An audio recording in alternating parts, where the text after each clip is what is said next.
folks. Today we are at Kindred Spirits Sanctuary in Citra, Florida, and we're about to take the farm tour. Now this is a vegan sanctuary because, well, if you're going to rescue animals, why would you eat other animals? This is like the best place on earth, and I'm so excited to take the farm tour.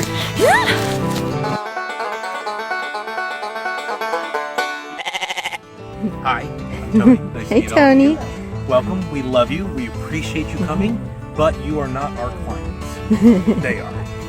So whatever they say goes. So if they come over to the fence, you get to say hi up close. If you don't, you get to say hi from a distance. All right. That's just, we don't make them do anything here that isn't medically necessary if they don't want to. I don't even make my dog sit. Yeah. So in 2008, when Logan took it over, she made it a vegan farm sanctuary, and that's what we've been ever since. Yeehaw.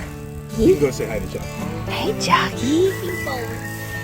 So, He looked like he was expecting us. Were you expecting us? Hi. Yeah, you smell my goats? what people don't realize is that every last resident out here is all an individual. They all have their own personal ideas, thoughts, dreams, like things that they like, things that they don't like, different motivations, attitudes, everything.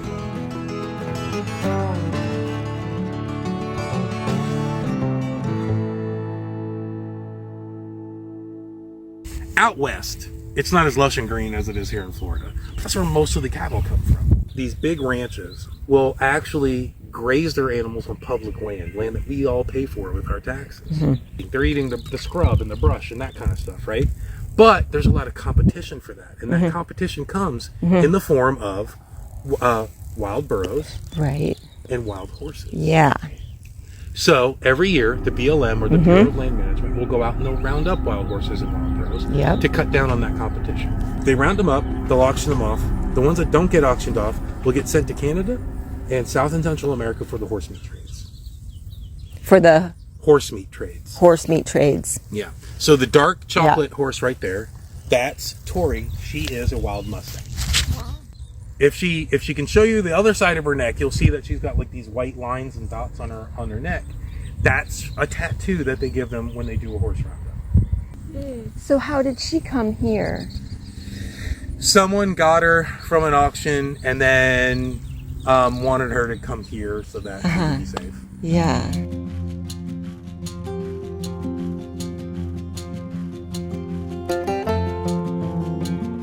When we do shear our sheep, we'll take the wool and we'll either compost it if it's warm, or if it's going to be cold, we'll put it in the woods around the sanctuary. That way wild animals can use it for nesting or bedding. We always have two people watching to make sure that the sheep doesn't get too stressed out and that there's no problems. And as soon as they're done, we bring them right back here and they go right back to graze.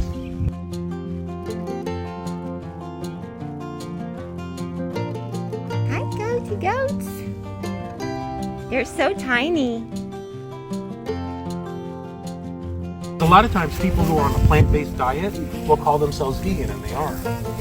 And that's another place it gets confusing. People on a plant-based diet are no different than people on a keto diet, or people on the Atkins diet, or people on a Weight Watchers diet. They're just on a diet. Yeah, it's for health, it's not for ethics. And that doesn't mean they're vegan. We may eat the same things, but they're not vegan. Veganism is basically a lifestyle. We try to do the least amount of harm that's practiced. I'm high raw vegan. Fruitarian mostly. Yeah. I'm obviously not at that point. Like, I'm the missing link between like vegans and meat eaters, because I'm vegan, but I'm vegan only for ethical reasons, not for health or anything like that. And I eat the same way I always did. I just eat the vegan versions of things. Right. Yeah. I still eat burgers and pizza and chicken parm and all of that kind of stuff. I just eat the vegan versions of it. Yeah.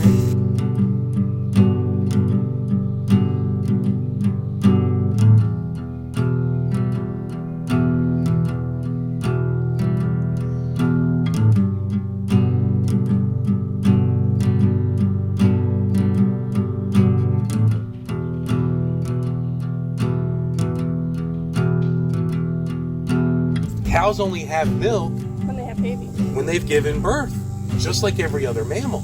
So for there to be a dairy industry, cows have to be kept in a constant state of pregnancy and giving birth.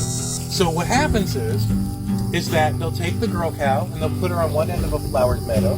They'll take the boy cow, put him on the other end of a flowered meadow. Someone will play violin music, and they'll run at each other in slow motion while they fall in love. Of course, that's not true. Now, I'm going to use some triggering language, and for that, I apologize. But it's not my term. It's the term that they use in the industry, okay? The female cows are forcibly put into a rack called a rape rack, where they are artificially inseminated. They carry their baby to term. The baby is born. The baby stays with the mom for 24 hours at most, and that's just so that they can get the first milk, which has colostrum in it, which sets up their immune system. As soon as they get that, they're taken from their moms. If it's a girl, they are put into a hutch, and that's where they spend the first number of months in their life. And as soon as they become of reproductive age, then they are put into the process of being impregnated. If it's a boy cow, he's taken from his mom right after the colostrum, and he's put into a crate where he can't move at all. And they don't want them to move because the less that they move, the more tender the meat will be. But one thing that we try to suggest, first, give up dairy. It's by far the worst industry.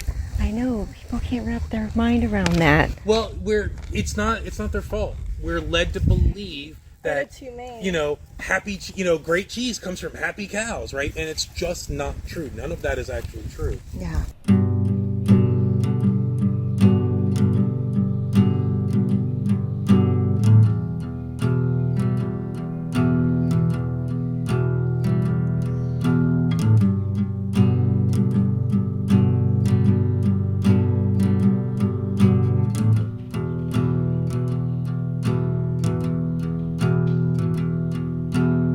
So I believe the last number was 80 billion animals are slaughtered every year in the world.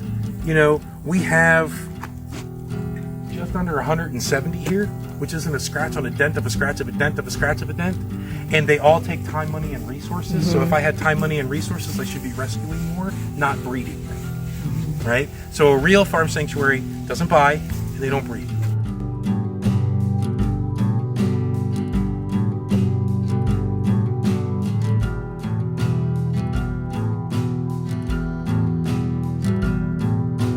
Here we have the blood machine where we can check blood. We've got the centrifuge so we can do fecals, all that kind of stuff. Remember I was telling you we do sandwiches? This is our tower sandwiches. We make about 300 sandwiches a week. Wow.